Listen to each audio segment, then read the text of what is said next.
tour était très intéressant parce qu'il a permis de pouvoir bien cerner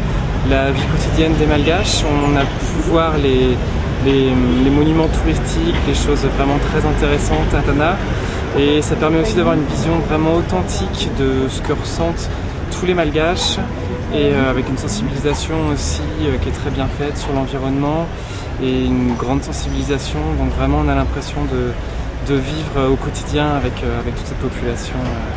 locale. Tena faly tokoa i Simon ary tsy tsaroany avy zanana na dia lavitra ary nodina taonay. Tonga soa eto amin'ny tsara dia indray tompoko, miara-banao ampanajana ary manasanao ihany koa hiaraka amin'ny tsara dia tetiny elakelan-tranon'Ankady fotsy. Mpanao asa tanana eo anivon'Eco tanàna no nanombohana ny dia tamin'ity indray midoraka ity.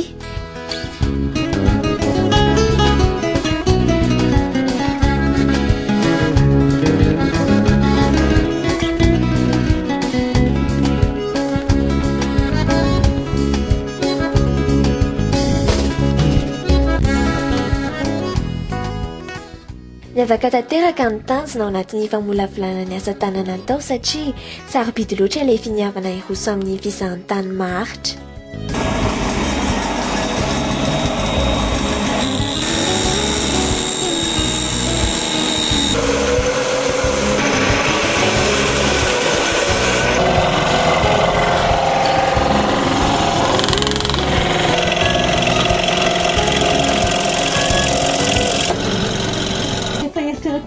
Arina ataoko taitsila tsony reny zany no ampiasainao. Reny zany nitsipona satria mba tsy handrifaka an'ilay ala misy.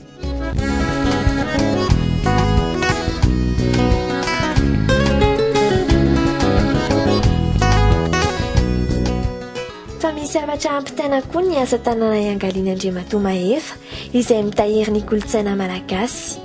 Raha hitantsika amin'izao firafitra ny trano zao misy trano anankitelo zany dia misy tantarany koa io trano hoe le misy tongolo lava dia misy tongotra io zao ao ny fitokena ny vary ny nourriture zany ohatran'ny sokotra zany ohatran'ny sokotra zany le anakely io dia misy trano kely anankiray ndraiky ty zany zany lakozian'le fianakaviana dia isakariva zany dia ao foana no mivory ny mpianakavy ohatra misy anatranatra hoe tiana ataon'ny ray aman-dreny zany dia amin'iny le soary miandry sakafo masaka iny no eo ny vampidinidinika ndraidratsy dia le trano lehibe mazava azy ao zany ny fatoriny ny grand-parent ny enfant ndraidratsy dia ny azy zany miraikitra atao anatika zany le tanàna ny lalovaka dia navoakanao tamin'ny alalan'ny asa tanana le izy dia ty zavatra anankiray ity indray hoe mba ahoana indray fampiasana ny taiza indray nangalanao famboronana an'iny zao dia toy indray zany a da za moa zany tia mijerijery boky mijerijery revy any dia nisy boky hitako an'ireny dia mombamombana meuble kely fiampy fa ny andareo zao zany amina viny nanaovany azy dia za zany no mieritreritra hoe Madagasikara indray a manan-karena amin'ny hazo dia ataoko amin'ny hazo dia miforonoko dia nasiko haingohaingony raha mahita zao tsika dia misy culture kelina baobab zao dia atao ambadika indray a aloalo satria zavatra mampalaza atsika mampiavaka atsika malagasy mihitsy le dia afaka hipetrahana mihitsy hoe ohatran'izay zany izy rehefa tena mazaka olona mavesatra ihany eo amin'ny 120 kilo zany ny sarany fa izy zany rehefa hoentinao izy zany dia ohatran'ireny tsy maikamaika mihitsy zany no amoaka an'iny tena zany mampatonga ana ny teny aminao hoe mpanakanto ianao satria ny mpanakanto a ny voan'le kanto le atao.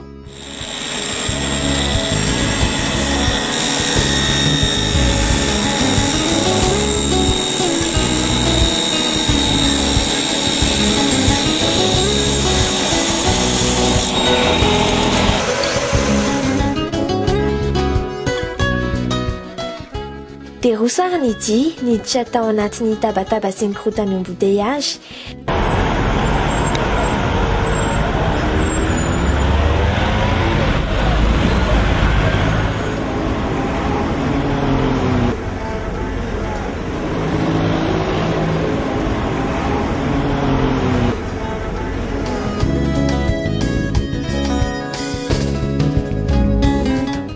dia niditra elakelan-trano mangingina avy eo. Dia misy ilay tiana tongavana hoe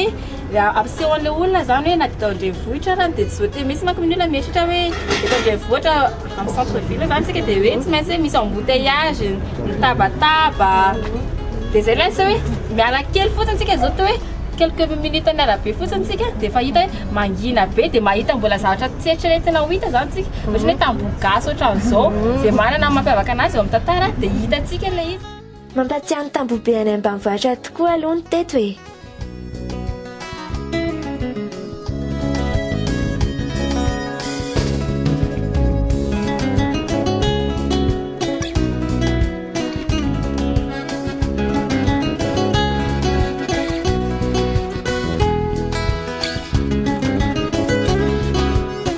Farao angeny toy any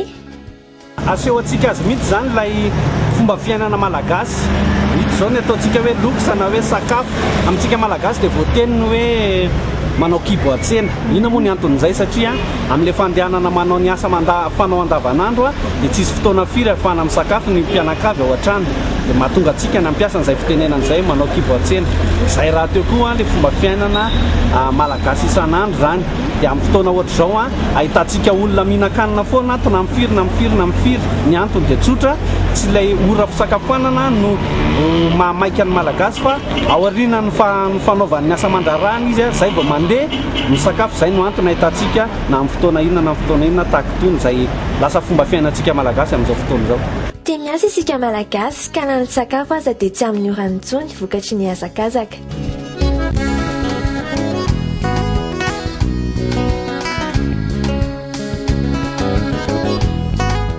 Tia mitondra mpizahatany mandalo fasana mihitsy ry zareo amin'ny kotanàna.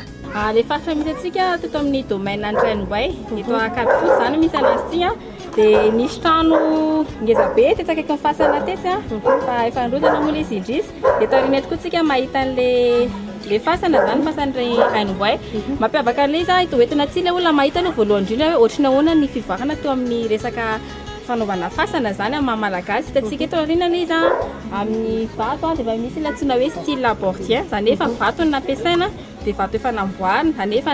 karakaraina zany le vato mahatonga anazy hoe hitantsika efa joro ohatran'io le vato dia ohatran'izay nefany ampisehoana amin'ny vahiny koa hoe anisan'ny kolontsaina malagasy ihany koa zay misy manko fomba fiteny malagasy hoe velona ray trano maty ray fasana zany hoe malagasy zany tsy manatao trano maty zany fa eo akaiky ny trano foana fasana matety zay foana ilay izy ampisehoana zay hoe fihavanana sy ny hoe fahatsiarovana zany fiarahana nisy tamin'ny fianakaviana zay. Ary ny trano manasongadina koa izy mampisetaritra ny kolontsaina manko le trano satria trano zany ao ny atombohan'ny fianakaviana dia fianakaviana maromaro mitambatambatra manome fiarahamonina dia fiarahamonina dia ohatr'izay mihitsy zany hoe ao zany ny fatombohan'ny rehetrarehetra dia ao nivon'ny trano koa zay efa teo amin'ny kolontsainantsika malagasy sahiny mihitsy le trano tsy hoe trano petrahana fotsiny fa trano koa nafahanao mampiseho ao nivon'ny fiarahamonina hoe olotrina ahoana moa ianao olotrina ahoana fianakavianao dia ny trano zany zay mahatonga ny trano fahindra mamaritsika tsy hoe trano atao karekare fotsiny na atao trano amin'izay itiavana anazy fa manome hafatra le izy manaraka ny kolontsainantsika aloha voalohany indrindra dia ankoatran'izay koa le trano io mampiseho mihitsy hoe mamorona zany le olona mamorona trano izy dia sy niaingokaingony na varavarankely na varangana dia zay raha nahatonga le fomba fiteny malagasy hoe trano be an'Antananarivo izay vita lomana iny satria raha manao zavatra trano ray andro dia hafa ny tao trano ataoko ny haingony ataoko dia mahita n'iny olona manodidina azy dia miezaka mamorona tsaratsara kokoa any hoe mampivoatra ny olona koa zany izy mandrisika ny olona hitady maromaro kokoa hatrany fa ohatran'izay manko zava-misy amin'izao hoe ny olona tsy le akanton'ilay zavatra hojereny tsika mila olombelona mila mahita zavatra mahafinaritra hitantsika manodidina antsika izay tsony ny olona fa hoe anamboatra trano ray dia ataoko efitra be dia be ny ao anatiny dia azoko ampanofaina ny olona maro nefa tsy izay le kolontsaintsika fa le mahizantsika hoe trano nenana afaka miaina tsara ianao ao anivony dia rehefa miaina tsara ianao salama tsara ianao fandray tsara mpianakavinao dia mitatra ny fiarahamonina izay dia mampisy ny filaminana.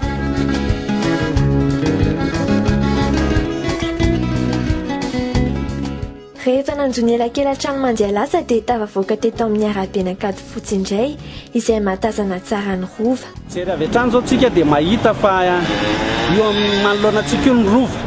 zany hoe fomba entina ampisehoana ny mpizahatany amin'ny endriny hafa ny fomba hijerentsika ny rova rehefa somary lavidavitra raha eo anatin'ny zavatra tiana aseho zay na ny ataontsika hoe paysage fa raha mandinika koa tsika dia jereo tsara fa misy an'ireto fil maro be reto a izay manomboka manakona atsika io zany ilay pollution esthétique izay tokony horesahana satria hitantsika amin'izao fa manimba zavatra tokoa ny fijerena an'ireto fil reto fil zay tiako marihana fa angovo ampiasaitsika ary zay tokony hitarihana ny olona koa ampiasa n'ilay atao hoe angovo mora avaozina zany hoe énergie renouvelable zay tsy azo ampiasaitsika mihitsy ny amin'ny resaka éolienne ohatra na hoe plaque solaire reny zany hoe tokony ampiasaitsika satria fantatritsika amin'izao taonjato iainantsika zao a fa efa manomboka manana olana lehibentsika mikasika ny toetry ny andro sy ny rehetrarehetra anankiray a tokony ho aseho antsika amin'ireo vahiny zany zay ao anatin'izay koa rehefa mijeritsika dia mahatsikaritra fa misy an'ileo trano malagasy ilay tsara dia namboaritsika ilay misy endriny a sy ireo trano maromaro izay ho teneniko amin'ny teny tsotra nga hoe boaty nafikasika izay tsy hita hoe atao ahoana dia ireo zavatra ireo zany no aseho antsika amin'ny vahiny a ny akantony a sy ny zavatra tokony ho fantana mikasika an'izay arena misy eto Madagasikara zay. Hafahafa ny teto fa dia miditra vavahadin'olona vao tafiditra eto amin'ity fasany ity.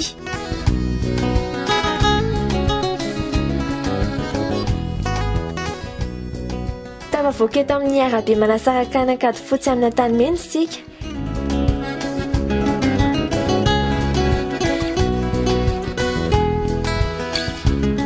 Dia miditra elakelan-trano indray avy eo.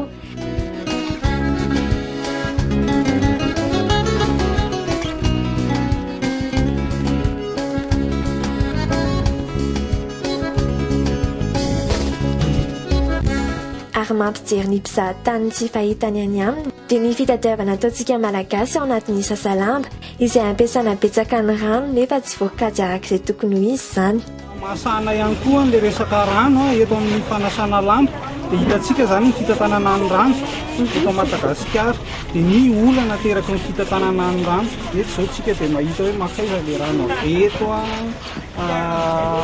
mandalo fikarakarana ve le rano aveto sa rehefa aveto izy dia tonga dia very tsisy ilaivana anazy tsony sy ny sahala amin'izany satria ny resaka rano dia anisan'ny mbola olana lehibe eto an-drenivohitra.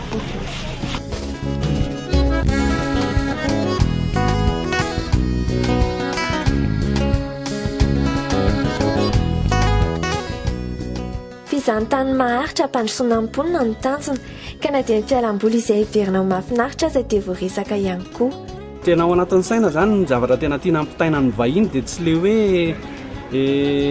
ny aratsina ny akanton'ilay zavatra ihany fotsiny fa ny zavatra tena ilaina ampitaina koa dia hoe inona ny olana misy eo amin'ireo tanorantsika izay tsy fampin'ny fotodrafitrasa zany ahafahan'ny tanora mivelatra amin'ny resaka ohatra hoe toeram-pilalaovana toerana fialamboly zavatra ohatr'izany ary misy ny toerana izay ahafahan'ny tanora manao an'izany tsy fampiny ireny dia miteraka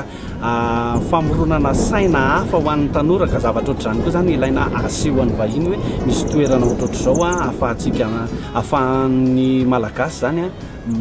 miala volony. Tafavoaka eto amin'ny arabe mizotra ho any amin'ny zaridaina Antanimena ny Tsaradia ary dia nifarana teto amin'ny zaridaina ny Dia. Nahoana no farana ny ilay izany voalohany indrindra aloha nampisehoana hoe toerana dia re elakelan-trano foana dia nahita fiainana andavanandro ny olona dia eto indray zany nampisehoana hoe rehefa avy mandeha le lalana dia afaka makaina mipetrapetraka tsara dia ampisehoana ihany koa lanjan'ny zaridaina ohatran'izao satria vitsy ny zaridaina ahafahan'ny olona mipetrapetraka makaina ohatran'izao nefa tena ilaina ilay izy na resaka tontolo iainana fotsiny aran'izao. Tsy tsaroana ny ampy zanana na dia lavitra aza ny Dia satria tsara dia tokoa izahay. Mandram-piona amin'ny herinan'io tompoko.